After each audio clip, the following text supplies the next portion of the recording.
So my name is Dr. Megan Doherty, and I'm so pleased to be with you. I'm one of the education leads for PAL Chase, which is Palliative Care in Humanitarian Aid Situations and Emergencies. And today we're bringing a very special speaker to our group, who is Vilma Oliveros. She is a client care coordinator for life-threatening illness, and she works as a community educator in the palliative and caregiver programs, and she is based in Ontario, Canada, at Hope House Hospice. And so we're so glad to have Vilma with us. She came to Pal Chase and she's been a member for quite a while now. She found us through a conference that we were at, where we were together there discussing how we support individuals who are displaced or who are refugees or who experience humanitarian settings. And so Vilma's going to speak to us today about grief. And we just want to preface this by saying that this can be quite an intense topic for people. It may trigger feelings in yourself. You know, you may have had grief experiences. And so we encourage you just to kind of put it in that context and if there's ways we can support you, but to be gentle with yourself as this session may bring up things. It's not intended to, it's intended to give you tools, but sometimes things come up just as you go. Vilma is speaking to us from her experiences, and she's worked in different countries. She's had experiences around the world, but it's going to be different for each of you depending on the culture and the place you work. So take the principles and the ideas of what she's saying and bring them to, your setting. And I see we have people joining us from all over the world, from Sri Lanka, Canada, Lesotho, India. I'm just scrolling through the list, Geneva, Kenya, so many different places. So you're all so welcome. And we're so glad that you'll be here. Someone's joining also from Bhutan, Nepal. So great to see such a wide range of participants. So without further ado, I'm going to hand over to Vilma to take us through the presentation that she's prepared, which gives us an overview on grief. If you have questions, put them in the chat or save them for the end. We are going to have question and answer period at the end. Thank you, Vilma. Hello, everyone. Thank you for being here. I'm going to share my screen now, and let me know if you have any issues with that, but I hope you can see it. You can see it, right? Okay, awesome. So thank you for that introduction, Megan. And as she said, my name is Vilma Oliveros, and I live currently in Canada, in Ontario. And I work for a community hospice near Toronto. I work for different hospices in Canada, and I'm originally from Guatemala. And my background is in family counseling, but I do love community, and that has been my specialty for a few years now. And I've done different roles within hospice. So I've worked with palliative care, bereavement, volunteers, and I love education. So it is really my passion. So thank you so much for being here. Okay, so let's start with the goals of the session. So hopefully, by the end of the session, you will be able to describe grief and why is it important to talk about it, right?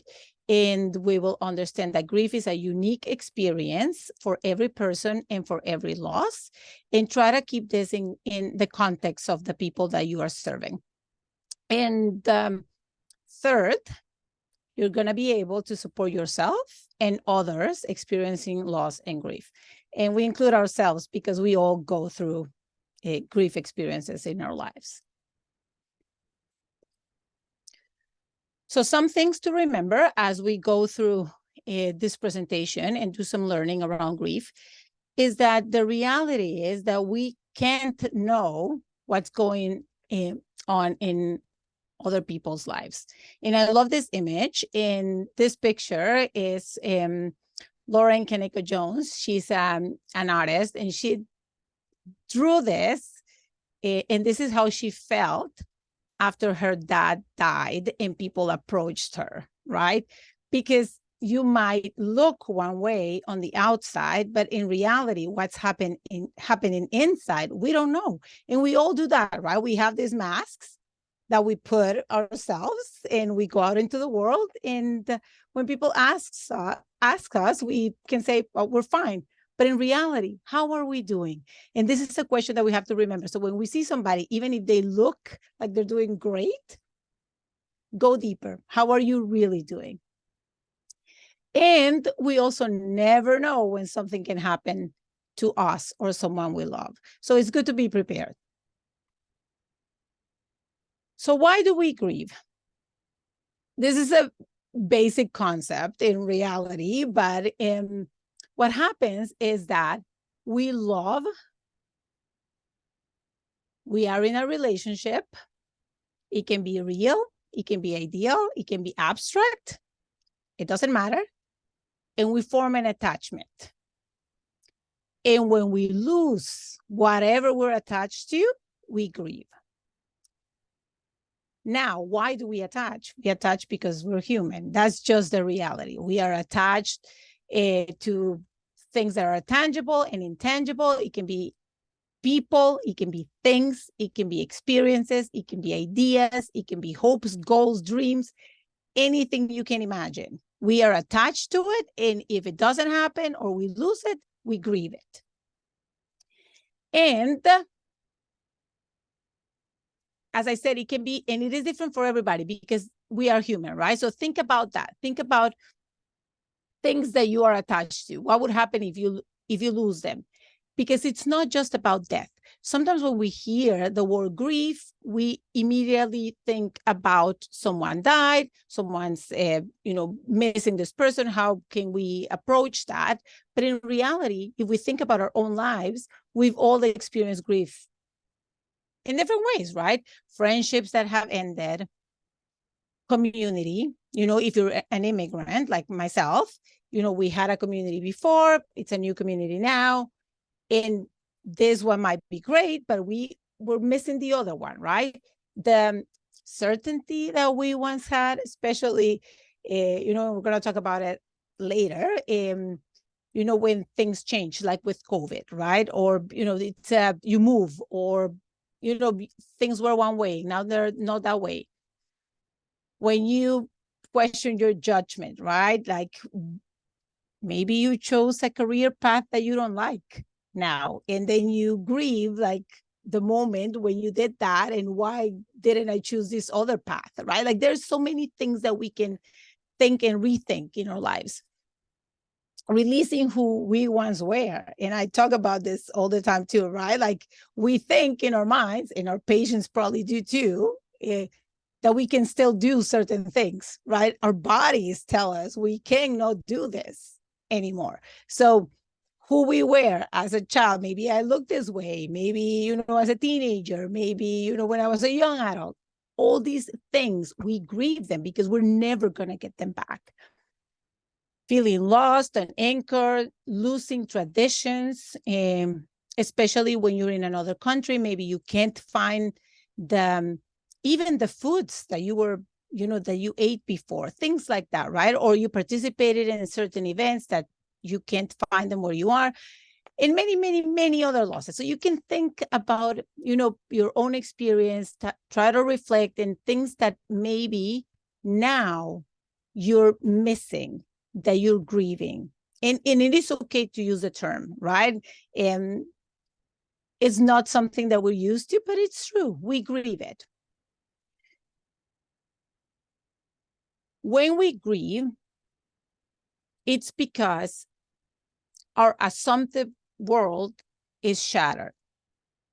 And it can be traumatic sometimes, right? It can be, we have this idea that life should be this way. And especially you're going to see this in, as medical professionals, right? I'm healthy today, and tomorrow I find out that I have this life-threatening illness. That shatters my world. I had this idea in my head that my life was going to be this way. We all think, oh, we're going to get to, an old age. We're going to be 90. We're going to have grandkids. We're going to have, do all these things. What happens when something changes abruptly, and that assumptive world is shattered? And it's, as I said, it's not just due to death, but it can be, right? What happens when there's a sudden death, right? Suddenly we're in the middle of this new reality, and how are we going to cope with it? So it leaves people unanchored, lost, and trying to rethink. And one thing that can happen is that people want to go back to the same reality, but that's not possible. We need to find a new normal, a new way of thinking, of seeing things, and build from that. That happened to all of us, and this is an experience that right now, at this moment in life, everybody who's in this room, everybody around the world shares differently, of course, because every place was different and our own experiences were different. But COVID is something that we all experience. And if you remember right at the beginning, that shattering of the assumptive world, right? One day we were at work, one day our kids were at school, and then the next day we're in lockdown, right? Nobody knows what's going to happen. How long is this going to last? Is it going to be 2 weeks? Is it going to be 2 months? It's going to be 2 years. It ended up being how long, right? We're still like navigating that. And through that, there were a lot of new and unknown types of loss and grief that we all experienced. For some people were harder than for others. So during the pandemic, everybody experienced the loss of endings, and this impacted and still impacting grief for people who had someone die during COVID, not necessarily due to COVID, but during COVID, because there were no rituals, which are so important and for so many cultures are like the way of expressing our grief. The funerals, how many times people had to attend a funeral on Zoom, or maybe just one or two people were allowed. Loss of celebrations too, right? Not only the death, but what happened to people who were going to graduate during, that period, or who were going to get married, or, any celebration, or maybe people who were already pregnant and ended up having a kid with no supports and, having a baby shower and everything that involves. That didn't happen. Loss of physical activities, people were not able to go to the gym, not even go for walks, nothing, right? That tremendous amount of deaths, loss of employment, income, loss of future, not knowing what's going to happen, social life, routine, predictability, loss of hope, and then the loss of health, right? For a lot of people, physical health, and for many, many, many other people, mental health, because that impacted everybody. So you can see how grief can be, if we see these experiences through the lens of grief, we can see that we can all relate. We've all had those experiences. And now thinking about the grief experience by refugees. So this is, with Pal Chase, that's a big focus, right? With humanitarian settings and refugee camps. And I don't know, like from some of you might work in the field and be working with refugees and people who are displaced, but others, maybe you're not, right? But we have to think about how this interrelate. We can associate, our experiences from COVID, for example, to the experiences that maybe a refugee has. So, loss of family, separation or death, maybe death that happened in their homeland where there was war and a lot of people from their community died, or separation, right? Maybe some members of the family ended up being somewhere like a camp, other people ended up at another country, or maybe you're the only ones that could leave that country and you cannot go back. So there's, that's a huge loss. And during COVID, the way I see it is, maybe you remember this, like people were dying alone in the hospital. No one could come and visit. So even though maybe the family members were, a few blocks away, they could not come. So we can relate that or think about it in a way that maybe someone is in this country and for whatever reason, they can still not go back. So how does that feel, right? Not being able to go back and visit someone who's dying, or maybe they are the ones that are ill and their family members cannot come and support them. So think about that. Refugees also experience loss of health, physical or mental, loss of identity. Who am I now in this new place? What am I going to do? How is my life going to look like now?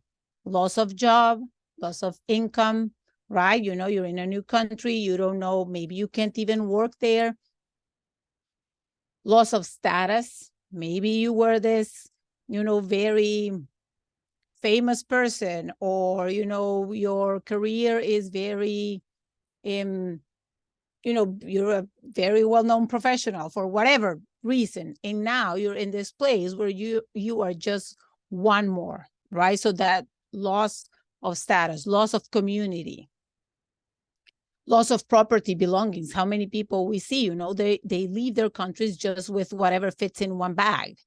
In what about the rest, right? Even though they're things, remember we said, we're attached to them. We're attached to, the plant that my grandma gave me. We're attached to, whatever, that blouse or the shoes or the furniture. We are attached to things too. And it's okay. That's what we have to remember. It is okay, right? Loss of future, loss of hope. So now you can see the relation. And why do I talk about this? And why is this so important to me? And I share this because the reason I do this work is me and my family, we came to Canada as refugees. So everything that I'm telling you, it's because I lived it. And I love this picture. I don't know if you know about Vive la Casa in the United States, but we were there. It's not a refugee camp, but it's a place for people who want to come to Canada as refugees. So we were there with many, many people from all over the world. And from that moment, I realized the privilege that we had. We were able to come to Canada, and we're so grateful for that. It wasn't easy, but there were people there who came and they found out that they would not be accepted, and people crying, people having to go back with their kids. And it was just shocking to me because it was the first time I experienced that. So think about that. And then maybe you don't have this experience, but what have you experienced that can relate to that? And I love this picture of like so many roads, right? Like at that moment, yes, you could see it as I have this new opportunity, this new life. But when you're in the middle of the grief and all the confusion, all you see is all this like paths and don't know where to go or where to start or how to get there. And other thing that happens is anticipatory grief, right? So looking at all these concepts, right? We've talked about grief being due to illness, to death, to a lot of different reasons like COVID. And we talked about the refugees, and we have to think about the anticipatory grief as something else that people experience. And we're going to see it through all this context that I've mentioned. If you find out that you have an illness, you start grieving, right? You know that your life is going to change. Maybe you're going to die. Maybe, you are going to have to change your routine. You're going to have to, stop working, whatever, right? So there's so many things that happen. People who are close to the person who is ill, caregivers, they can start grieving the person before they have died, right? Especially when they see the decline, right? They know the person is going to die. They start questioning, what am I going to do? Or even like the things they're going to miss for everybody who's involved. So this anticipatory grief is a normal part of the experience, but we need to recognize it and talk about it. And it can also be felt to non-death related losses, like a mastectomy, it's scheduled. I know I'm going to lose a part of my body, an amputation, maybe, or even a divorce or a separation or moving to another country, or I know these things are going to happen and I start grieving even before they do. So all of these concepts are like basic concepts in grief theory. should we open for questions? Anyone like a burning question so far before we go into like the second part? Most of the people on the chat are just introducing themselves, but yeah, why don't we, if anyone has a question, do put it in the chat. Vilma, you probably could go on to the next one, but let me keep an eye on the chat. I'll let you know. Okay. So now that we, saw all these concepts, now I want you to rethink what you have learned about grief. Why? Because out there in the world, we hear and we see lots of like different ideas or people saying things or books or theories or, many things that we might have encountered that are myths about grief. And we're going to learn the truths about grief. So think about that. Before we go into this, think about right now, before I talk about this, what are some of the beliefs or the things that you've heard about grief? And maybe we're going to learn if they're a myth or a truth, right? So first one, the myth is that grief can be fixed and that you will get over it. So that's a huge myth. Why? Because you will never get over it. News for you, never. Why? Because we will grieve for as long as we love. And what does that mean? If someone dies, we're not going to stop loving them. We don't have the physical person, but the relationship still exists, right? So let's say my mom dies. 50 years from now, I'm going to still think about, oh, I wish my mom was here because I still love her and I miss her. And I'm not going to be, experiencing the grief the same way I did at the beginning, but I'm still going to grieve her because I still love her. That never stops. So what people think about, people who haven't experienced grief at all think happens is that through time, grief gets smaller. But that's not what happens. What happens is that grief stays the same size, right? Because the love doesn't diminish. What grows is our world around it, right? So at the beginning, grief fills everything. We might think like we're never gonna, be better. We're never gonna be happy. We're never gonna have a new life. But as time goes by, then experiences come, people support us, we find new things to do, we find new meaning, and our lives grow. So, myth number one. Myth number two. Grief is brief and time limited. So you think about it like similarly, but what happens with this myth is that there is no timetable for it. Yes, we're going to love the person, but the experience or the feeling is going to be the same intensity over time. So this is a graph that was designed like a while ago, but I love it because if you look at it, through time, the intensity of the experience, the emotion, or however you express it, is going to be the same. And I'm going to show you another slide for this. So at the beginning, the person just died. So the grievers might be, having all these emotions, very intense. There's all this, rituals that are happening. It can be weeks, it can be months, it can be like, the expression of it. It might be a year. I'm not able to do anything. I feel like I can't even get up. I feel like, my world is falling apart, and it's very intense and it lasts for a long period of time. But then there's a little bit of light, right? Maybe there's one day when you feel, okay, today I was able to take a shower. Today I was able to go around the block for a walk.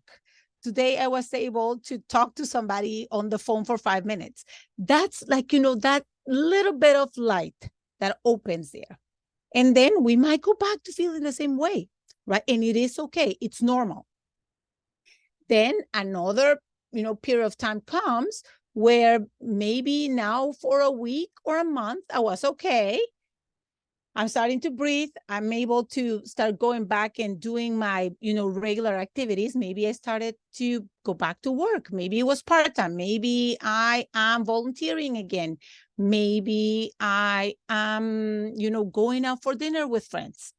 Whatever it is, then it might come back again, and then I can't do anything for a week. And then the time that we can do things grows bigger. And then again, something hits, feels the same, but it doesn't last the same, right? It's not as long. And again and again and again and again for the rest of our lives. And what do we call it? We call it stogs. So what's going to happen, and if you know this, you're going to be able to recognize it. People are not going crazy. They're just having a sudden temporary upsurge of grief, which is normal.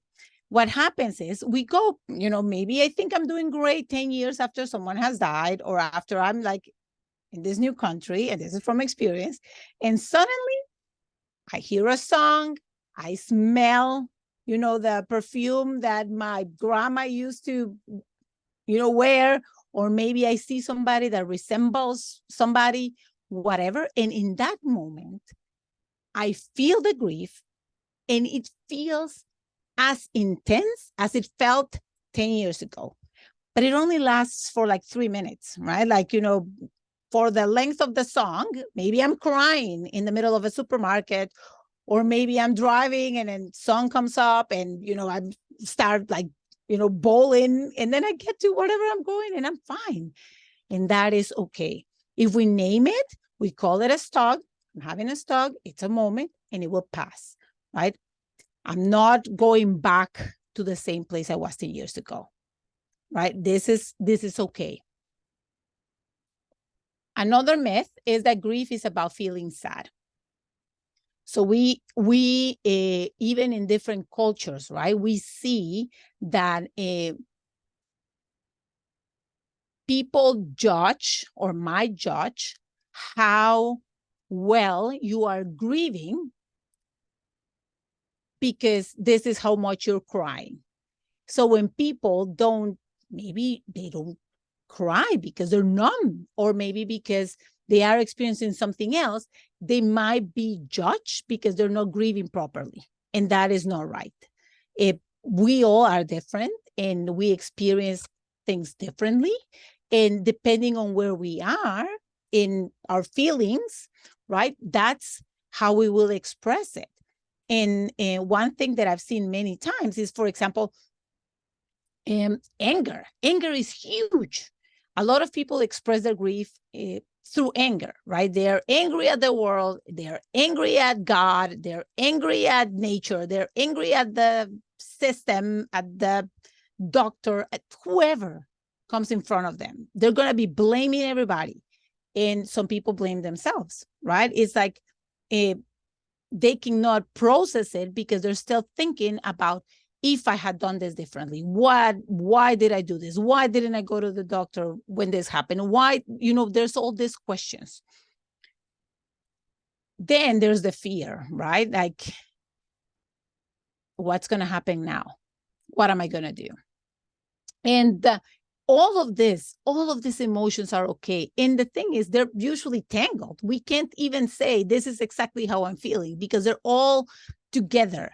And yes, that's why, sometimes when we think about rituals, or like depending on where you are, right? Like, for example, in my culture, in Latin America or in Guatemala, where I'm from, when we have the funeral home is open for people to come and go for at least 24 hours. So the family doesn't even sleep for 24 hours. We're there, and then people come, and then you share stories and talk, and it's the way for the community or for the family and people involved to process what's happening, right? And it allows for you to go through those emotions. Maybe you're happy, maybe you're sad, you tell stories about the person, you laugh, and then you cry, and then you're angry, and then, all this is welcome. In other cultures, maybe, the way of expressing it is by something you wear. Maybe you're supposed to be wearing black for so long. Or maybe, like in other cultures where maybe you don't talk about it, right? And then you just sit. And so every expression is different. So rituals allow us to do something about the feelings that we're, experiencing in that moment. And even if it's something that I wouldn't do, if it helps somebody else, that's okay, right? So grief can be expressed in many emotions. And one other thing about this is that for some people, and it depends on personality, and I was going to put a picture about this and then I forgot, but I will send it to you, is that for some people, the way of understanding their grief is cognitively, right? So maybe they don't express emotion. Maybe what they need to do is understand what happened, what to do, what's next. And they start going into that mode, right, of processing the information. And for others, it's about the feelings. And a myth would be that maybe men do it that one way and women do it another way, but it's not true. It depends on who we are in our personalities and what we're comfortable with and what we have been taught, right? In some cultures, men are not allowed to cry. So they would not cry no matter what, and no matter how much it hurts. And that's okay, because that's what they've been told, and that's what they learned. So we have to be aware of this. Another myth is that everyone benefits from the same supports. And talking about the same topic, right? We are all different and we've had different experiences in our lives. So what might be helpful for somebody is not helpful for somebody else. And we have to look at it with the lens of diversity as well, right? Depending on where you are and the people that you serve, you have to think about what this person needs and what they have experienced that led them to feeling this way. So someone who has been exposed to racism, for example, they might not be trustworthy, right? Like, no, I'm not trustworthy. They might not be trusting of the, the medical system. Or maybe, if you are a person who has a disability, maybe you have experienced a lot of, disadvantages in your life that led you to think or behave this way. People who like grief for people who are in the LGBTQ community, for example, in some places, they are not allowed to express the grief that they're feeling because that relationship is not even acknowledged, right? So we have to think about that. Just because that relationship is not acknowledged doesn't mean that it's not hurting, that they need a space to grieve. And maybe we are the only people who can provide that safe space for them to share that so they can go out into the world and function, right? So think about this age. It's not the same when you're a kid and you lose your parents. Then, you're a kid, yes, but maybe your grandma is 98, right? It's not the same. And it's not the same when a child dies either, right? Because it disrupts our assumptive world. We think that children are not going to die. That's a myth. Everybody dies. That's just a reality. But it is, it's something that, is not as openly talked about. So think about all this when you are with somebody. And the best way to find out what works for them is asking them, right? Getting to know them. Because as the first slide, remember, we really don't know what's happening in people's lives. So we have to talk to them and listen and find out what's impacting the way they grieve. And the other thing is that we have to also evaluate ourselves, right? Like, just because I have believed this, or I have this knowledge, or I have this experience, that doesn't mean that other people will have it. It's not the norm. It's just my experience. And being aware of that helps me take the biases off, right? Like I won't be as judgmental, because then I understand from my own perspective and try to understand what they're going through with a different lens. And I love this quote that we don't see things as they are, we see them as we are. And it's so easy to judge or to say, you know, give advice or assume that whatever worked for us will work for somebody else. That is not true. Okay. Any questions so far? I know this is a lot of information and I'm trying to like go slowly because I know that it can be like a lot, but before we go into what we can do. Yeah. You're doing really great. There's a lot of really interesting comments that have come up. Do you want to take a few questions now? Yes, maybe, because then we're going to go into like what we can do, like action. So maybe Okay, from perfect. all that, like the theory, if there's any comments or questions. Yeah. So one of them is related to anticipatory grief of cancer patients as it relates to financial matters for those remaining family members. So sometimes, what is your thought related to when patients experience this grief and maybe the burden that they would put on families after a long illness? Yes. Okay. So I would say that this is only for me because I'm going to talk about the what I've seen in Canada, right? So wherever you are, this will be different because it would depend, like finances is different for every country, for every, you know, like whatever.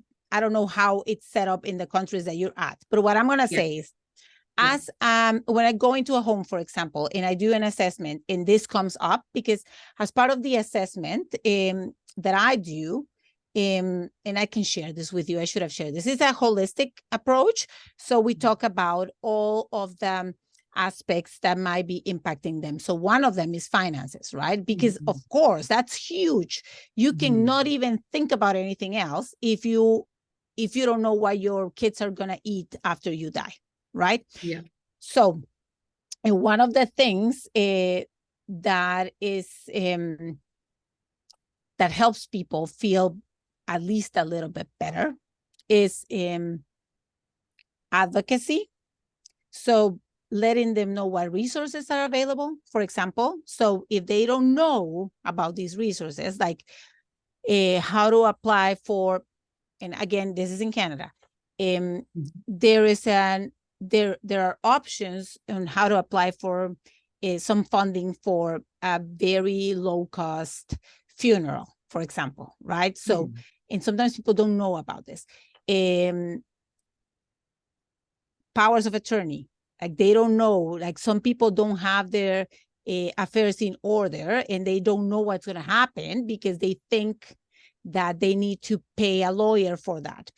In Canada, you don't have to. There's a free document from the Office of the Attorney General that you can use. You just need to follow the instructions and you have to get the document. But if you don't even know that exists, right? So what I would encourage you to do is to find the resources that you can give them, because this is a very tangible thing that they can do that will make them feel better about the future, right? Like, even with I would say a huge thing is, for example, the person who is ill has been the person who always pays the bills, for example, right? So tasks, what can you do? Okay, let's teach the other person how to do this. And that will take the burden out of the person who's dying, because they know that they're going to be able to manage. So there are things that we can do. But unfortunately, and I get it, like I know that in many other places, like for example, in Guatemala, where I'm from, if someone dies and they don't have anything, like there's nothing that you could have done to make that different, right? Like, so it would depend on the context. But I think that information is power. So you, with your privilege, as a professional, educated person who has access to a lot of resources, can get those to your patients, right? That's a thing that we can do. Yeah. I don't know if that answers that question, but. No, really good. I think it just reminds us that we should, as providers, so whether you're a healthcare provider or social care provider, even spiritual provider, we need to address this anticipatory grief that patients are facing. We don't want to avoid it. We want to acknowledge it. We may not have 100% solutions to this that they're experiencing, but we should allow them to share it and help them and be with them experiencing these very real worries and grief and experiencing grief about the loss, for sure. There's another question here, and then we'll let you continue with your presentation. Most of the time in a society where this person is working with, when a cancer patient is older, their adult children, so their son or daughter, won't allow us to discuss the disease with a mother. So just the family dynamics related to disclosing information. And I think this is related to most likely before someone dies. So that maybe, again, this anticipatory grief that we deal with as we see patients. Any advice on this? I know you are coming from a North American context. So I know there's also a few others on the call today. I did see Dr. Zippy sign in. She's one of our Palchase strong advocates. Why don't you take a stab at it? No, oh gosh, I shouldn't have said that. Why don't you take a minute to come up with a comment, and then happy if there's others in the group that also want to comment on this disclosure and grief related to that.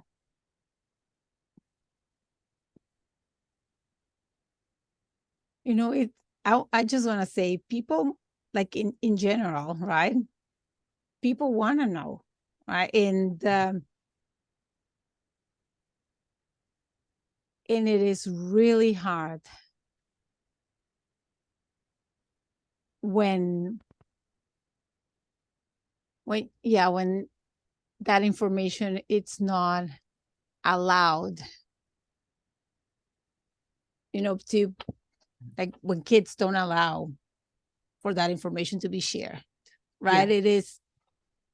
It is hard. So in that case, and I've encountered that too, the education has to be with the kids, right? Like, maybe talk about, how would you feel if it were you, right? Maybe your mom has things that she wants to tell you, or she would tell you, right? If she knew, right? Or maybe you want to ask questions about their life that you will not be able to ask, right? And one thing that I've seen many, many times is regret. And I mean, regret is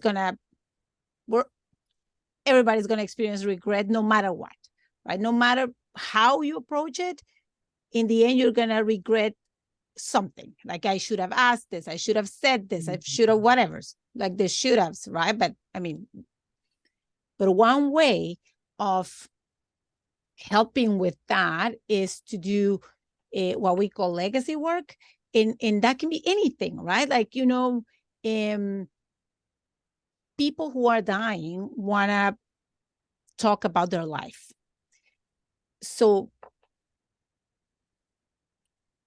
allowing that, or supporting that process, it's something that we can do. So there's like, maybe encourage them to talk about, there's questions about life interview questions about, so when you were little, or when you were this, or, maybe, when you're not around, it doesn't have to be, you're dying, but it can be like, you're getting older and you're ill, and what would happen if something happened to you? Like, I want to know how to make your famous roast. Can you tell me the recipe? Right? So and people want to share that. So it's a way of giving meaning and preserving that legacy. But sometimes people are just like, I don't want to talk about it. And I mean, that's okay. Their denial is a coping mechanism too. So it's hard. It's hard. Yeah, don't We'll get me let you wrong. know. It's hard. We'll let you go on with the discussion. I know we have a lot of our colleagues from cultures on the call today where disclosure is a really big deal. So if you feel like you have a comment related to that, please put it in the chat. I know Vilma has a few more things. Vilma, there's questions coming in related to children grieving. So we still have a long way to go. So keep Okay. So I'm going to go through this.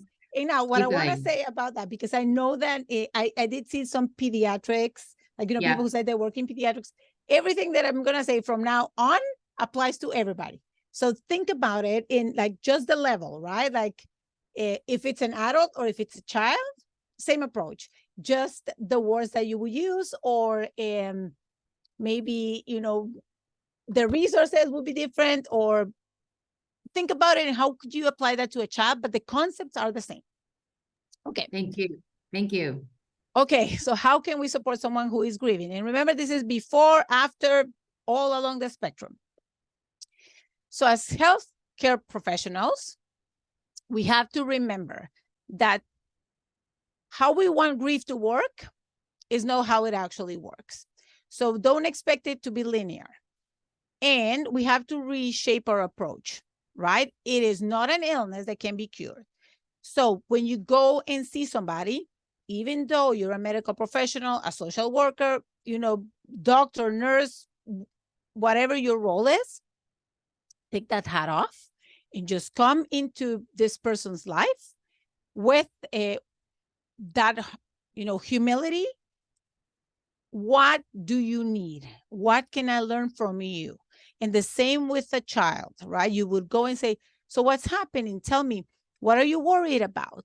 Right? In their own words, because they will tell you. People will tell you if you allow them to do so. Empathy. Empathy is like that. If you don't do anything else, show empathy. Ask yourselves, how would it feel like if you were going through what they are going through? And I know that, I cannot relate to somebody, at this moment in my life, and I'm so grateful for that. I don't know how it feels to lose a child. I don't know how that feels. I've had experience with meeting many, many mothers who have lost children, and the experience is so intense and hard, and through my eyes, horrible, that I can only grasp the idea. Like I have no clue, right? So that empathy will come from really saying, I can't even imagine how you must feel or how hard that is, right? Because I don't know. So being curious and a good listener, and that means asking, I don't know how that feels. Tell me about it. I want to know. I want to hear it from you, right?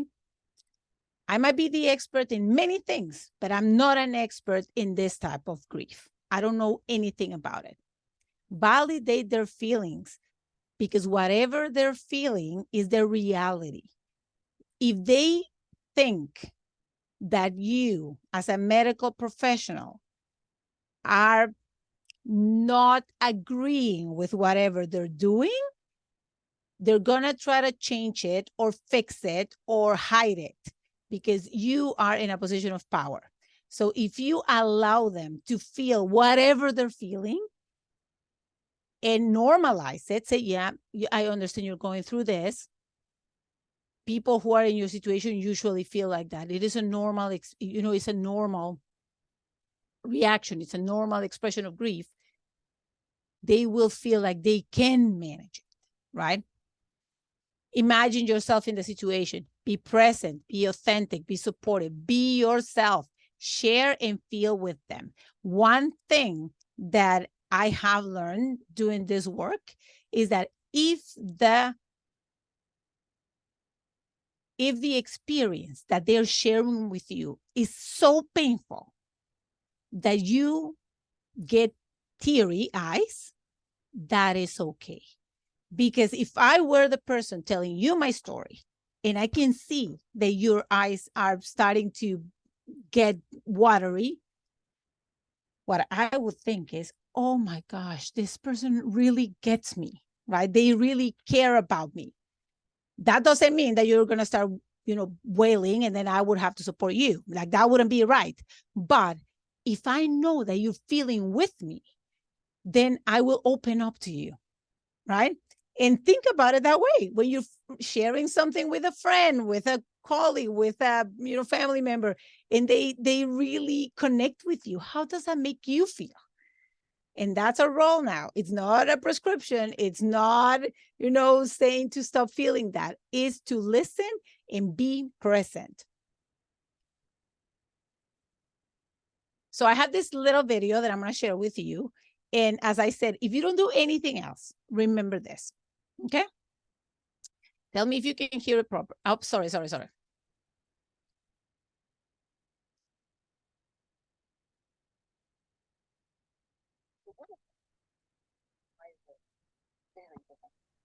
It's kind of quiet, Vilma. Again, Okay. do you want to just try? Give me one See. second. Give me Yeah. one second. Let me share it again. I just want to make sure that this is.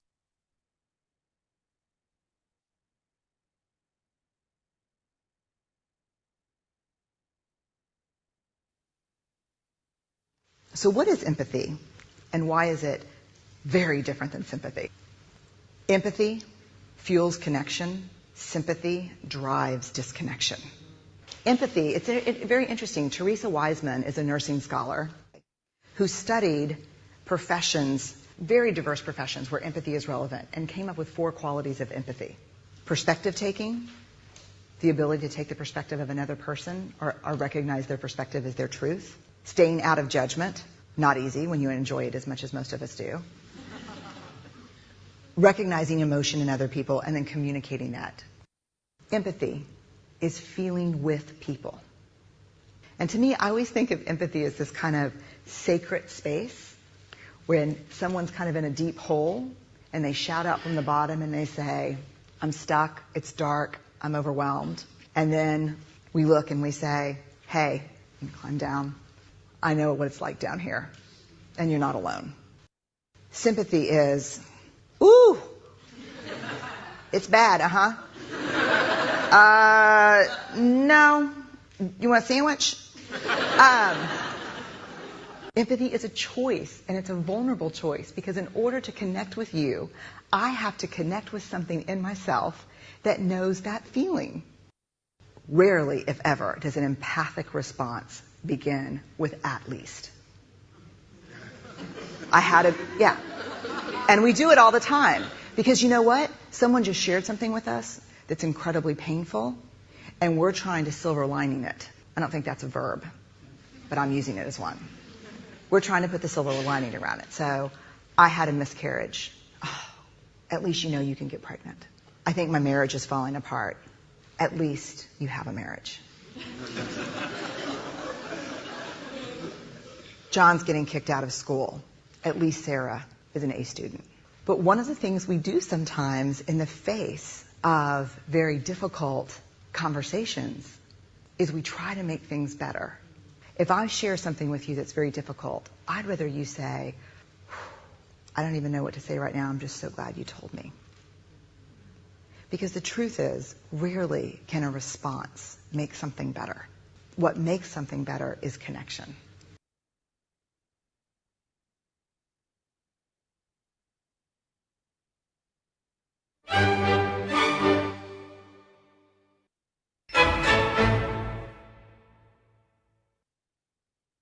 Okay. So I love that. I love that video. It's so simple, but yet so true, right?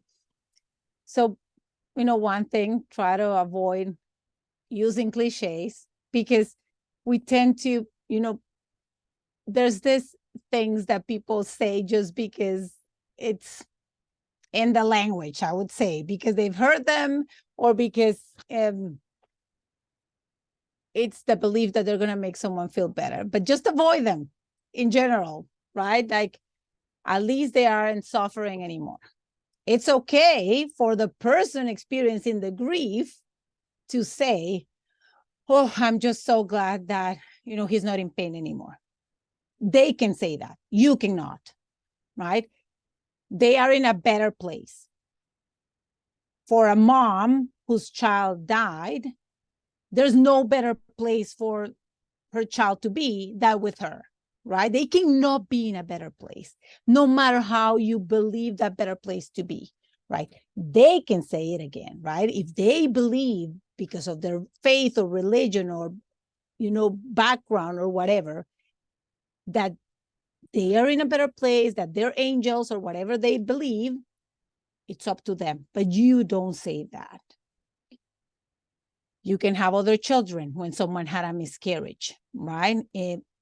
Miscarriages are one of the, many women experience miscarriages, and is one of those disenfranchised griefs, right? Like, it's not talked about. People, now they're pregnant again, they forget about the previous baby, but it is something that women carry with them, and even, the partners with them forever. They had these dreams. Remember when we talked about that? They had these dreams, these expectations. As soon as you find out, right, you start dreaming about this. So the grief is there, right? Who are we to say, one kid doesn't replace the other. If the kid had died a little bit older, you wouldn't say that. You wouldn't say, oh, don't worry, at least you have this one, right? How would that come across? You'll meet someone new, when someone's a widow, or, the partner died, or even after a divorce. For refugees, right? And this is something, that I have talked about too. Just because you are in a new country, which might be safer or more, progressive, or let's say, because I'm thinking like I'm in Canada, right? And there are many things that are great here. And yes, I consider myself lucky, but that doesn't mean that I don't miss that, and that, my heart is not there, right? So just saying, oh, forget about it. You're here now. You have a new future. Like, the past doesn't count. It does count. It's my life, right? It's there. It's always going to be with me. So think about all this. When people talk to you about their grief, it's better not to say anything, just to encourage them to talk, because these are very harmful for people. Remember, again, it's not a problem to be fixed. Healing takes time. Like with a wound, you wouldn't come to someone and say, why are you still bleeding? Or why are you still hurting? Or why are you, still not able to walk? Or whatever, right? If they're going through a process of rehab, or they just had surgery, we don't expect the wound to heal just because we said that. Then why do we expect people to heal from grief just by saying, oh, it's been a month, you should be over it? Or, oh, how come you're still grieving if it's been whatever length of time, right? Or so think about this and compare it to what you usually do with physical. Physical, it's easier because you see it, right? But the heart and the spirit and, the soul and whatever you believe, it's not the same. And everybody will experience it uniquely, right? So remember that. And then some data, and this is so important for us.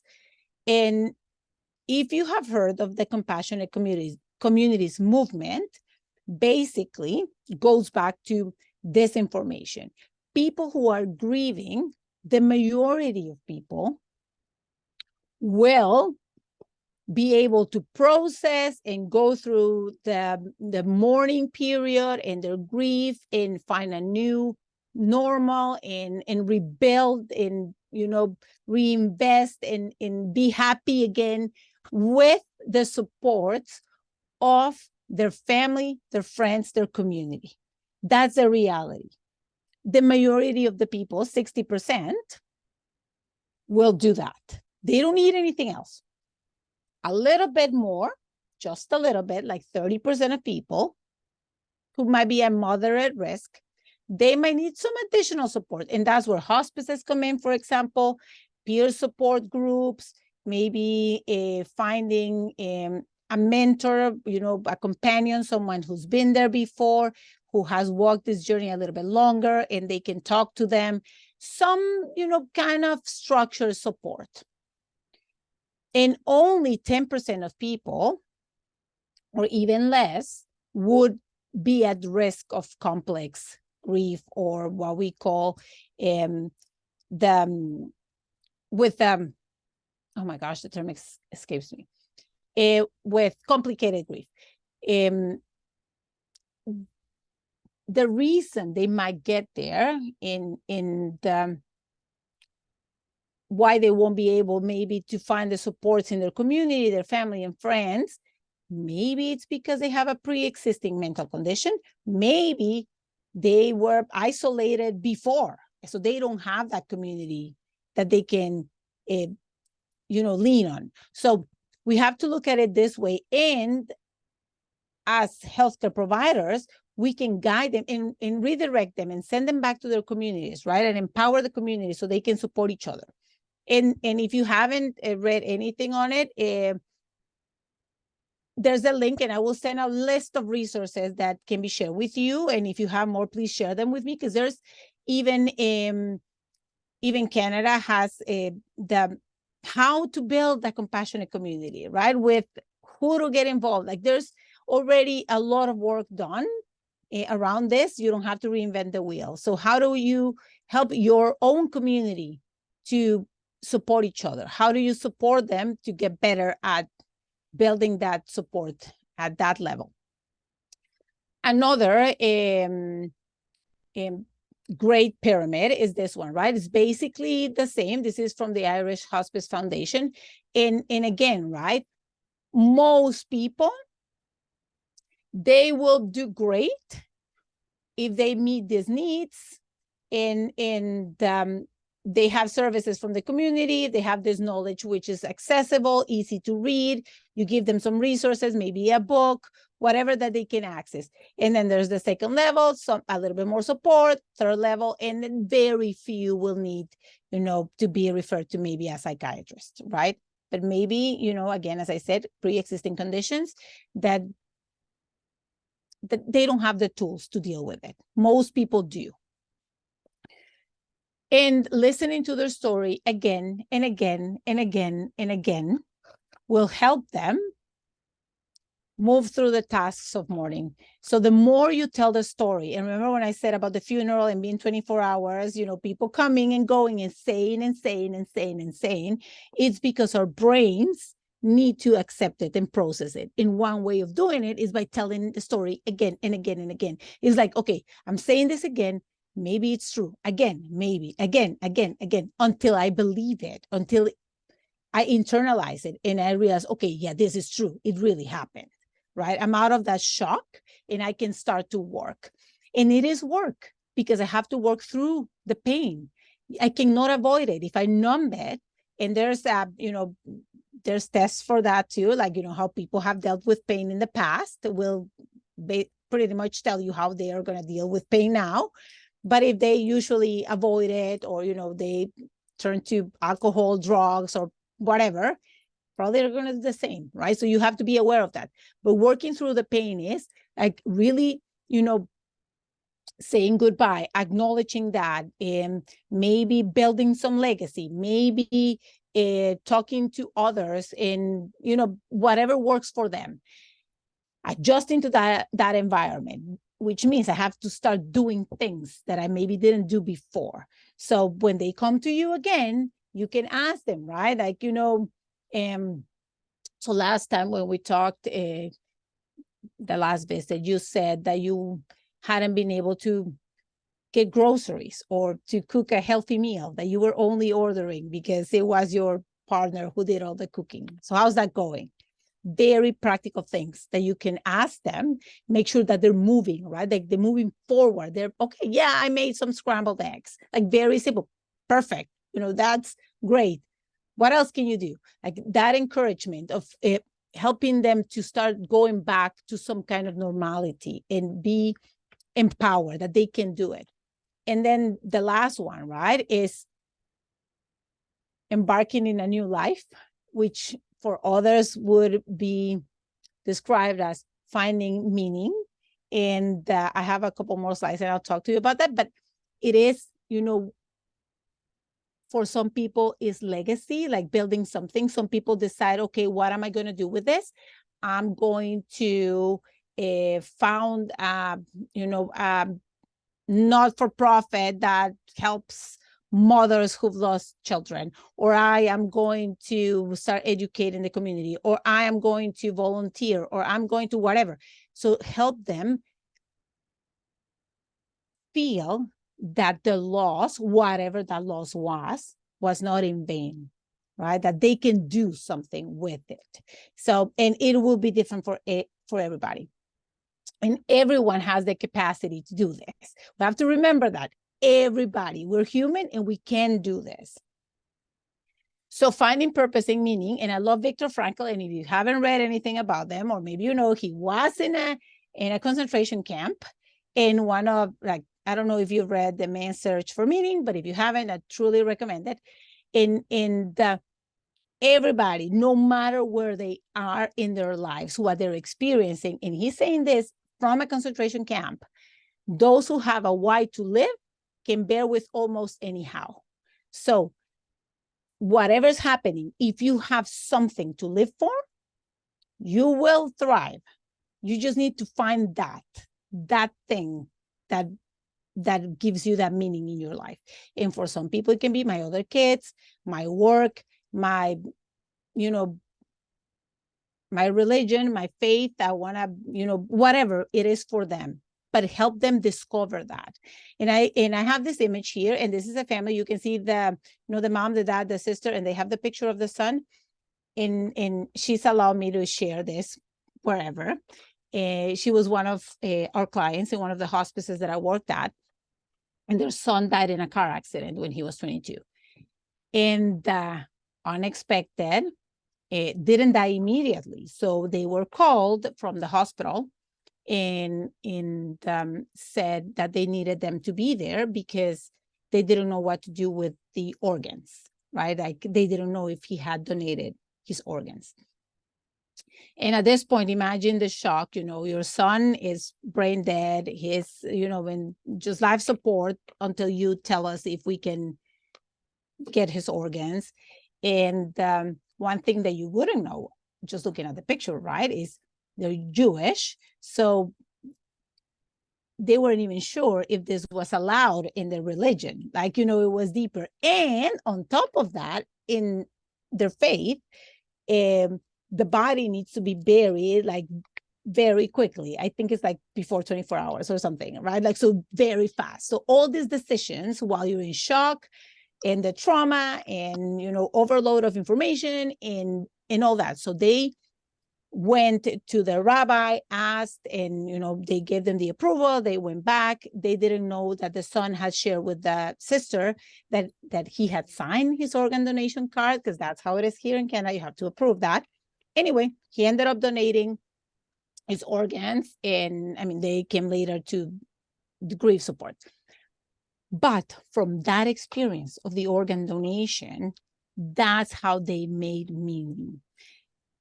So now they go all over Canada and they advocate for organ donation, and that is their thing, because their son lived through that. That was something that, it's his legacy. He's not here, but 8 people could live because he died, right? And maybe for some parents that would not be the case, but for them, that's what helped them keep on going, knowing that his life had not been in vain, right?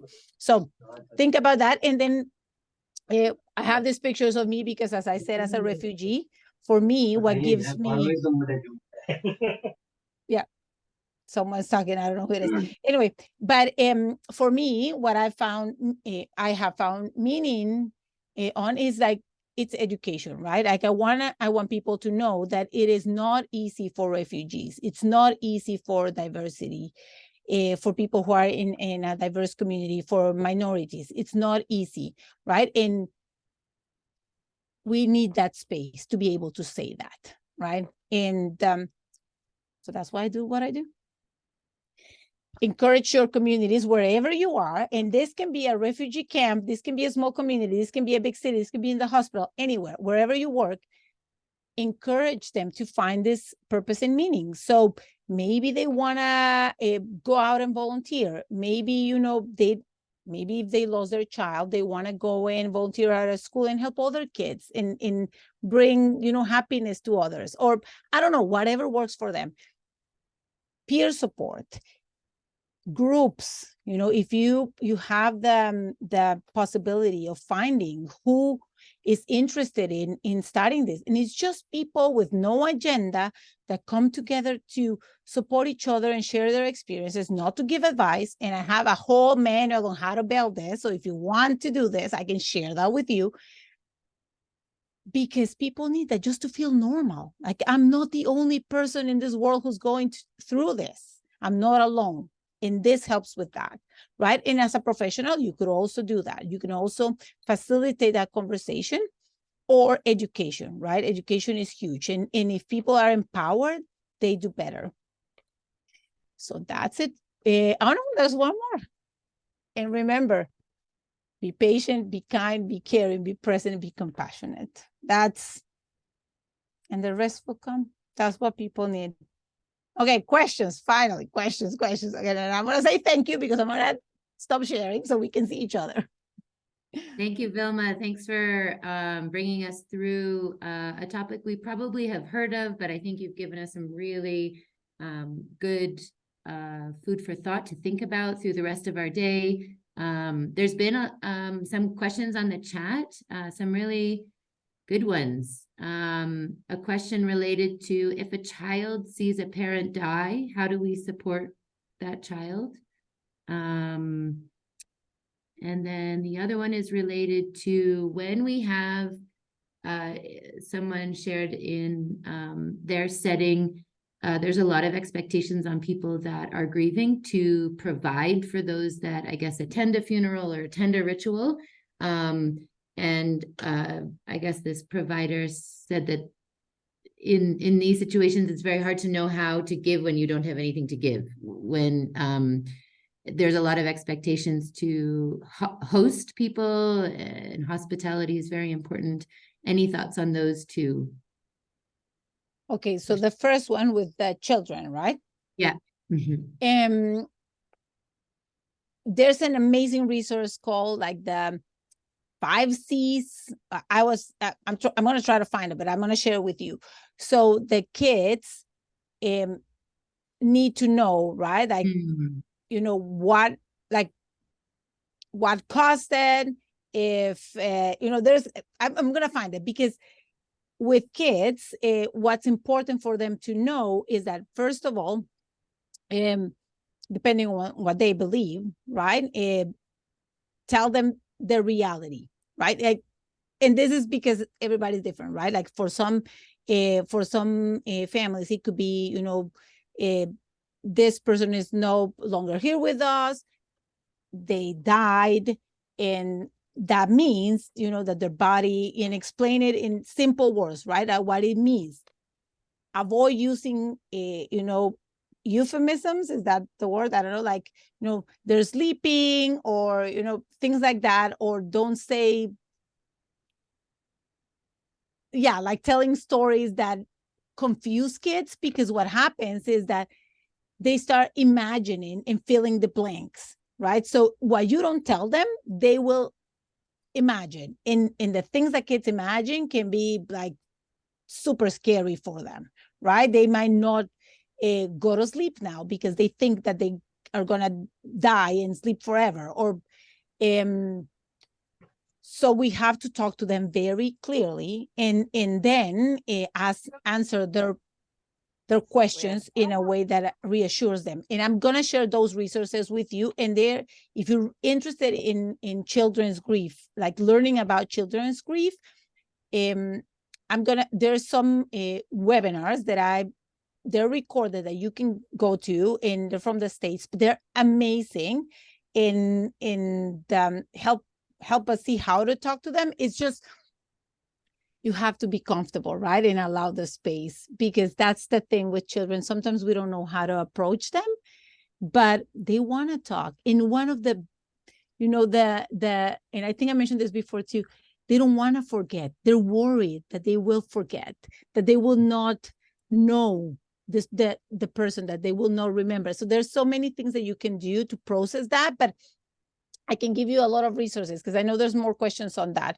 And then the second question, Erin, I totally forgot. In some cultures, within a few days or weeks, there's a lot of pressure on families to host and be hospitable as people are visiting, maybe from out of town, or the community members. How do we, as a healthcare provider in situations like this, how do you encourage families when they just feel like they've gone through a lot and are not able to do that?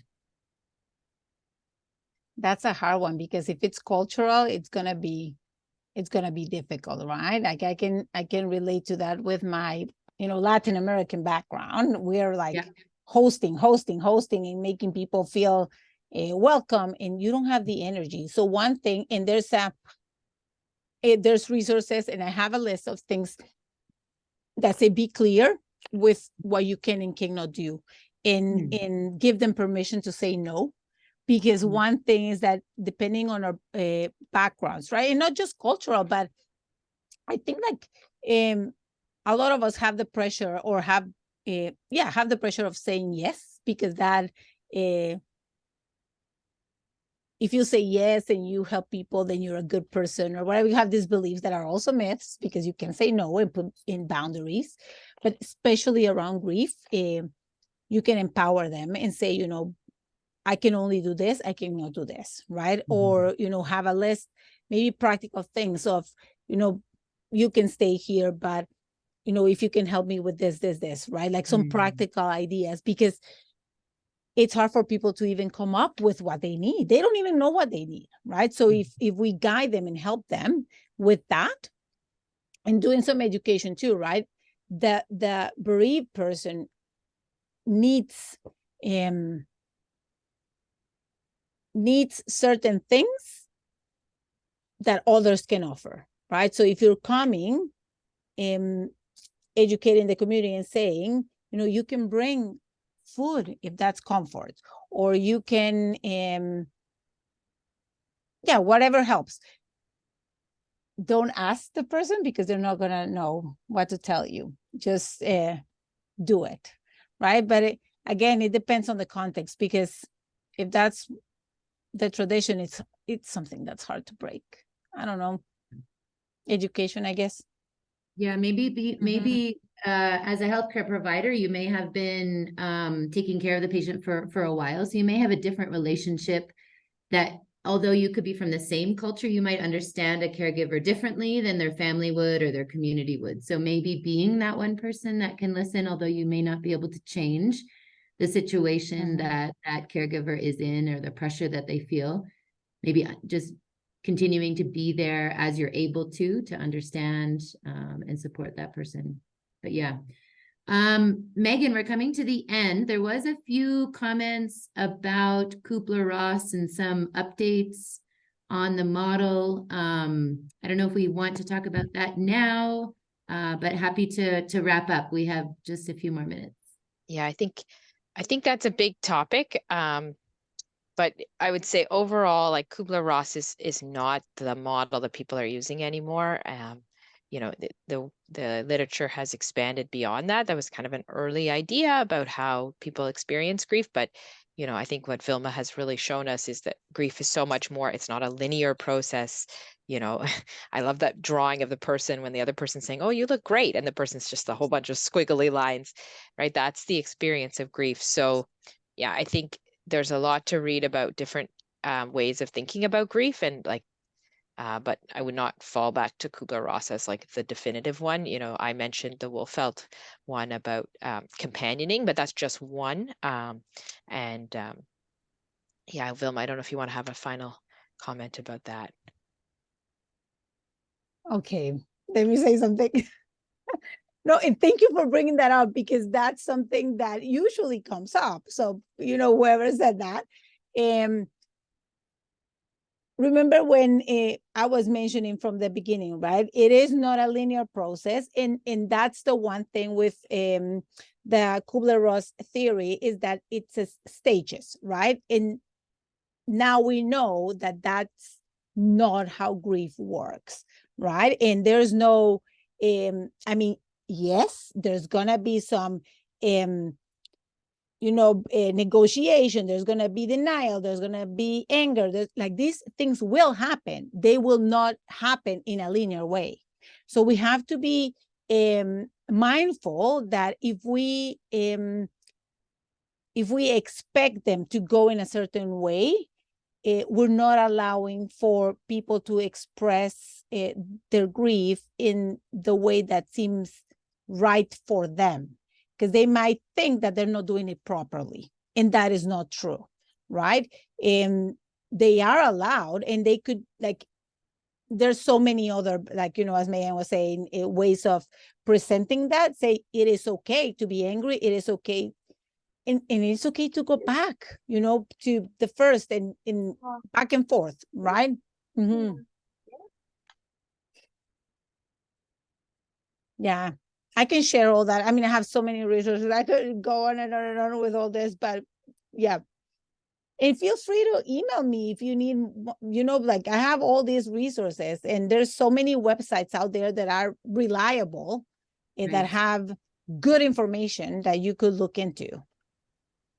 I think one of the things we want to encourage, there's one last question we'll finish with, but we just want to continue to encourage our members and people that are on the call today that there might be one or two new things that you can change in your practice because of what you've learned from what Vilma is saying. This is her passion, and I'm sure we all won't be able to bring the same amount of passion that she has, but we can bring a few things, right? And we know many cultures deal with grief differently. It's not wrong. You might be made aware of something today that might make you think differently about how you react to grief, maybe in your family or in your workplace. And I think what we're trying to do here at Pal Chase is continue to offer really good quality access to education specifically related to palliative care and how you can implement that in your settings, targeting humanitarian emergencies. We know many of you are working in very difficult situations.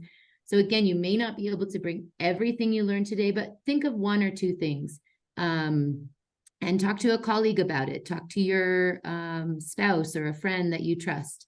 And Vilma, last question. It's not an easy one. Okay, in case someone loses a limb or part of their body and fails to come to terms with it, what kind of grief is that, or how is that categorized, and how can we help them live with it? This also may not be your specialty, so I'm also giving you permission to say you will get back to us. I can't get back to us because I have resources, but yeah, it is grief. And we can see it as, remember when we talked about grief can be also, when you're losing parts of yourself. So like with a mastectomy, right? It would be similar. You lose a part of your body and it's just, again, let them process that, right? It's not the same. It's never going to be the same in the accepting that reality.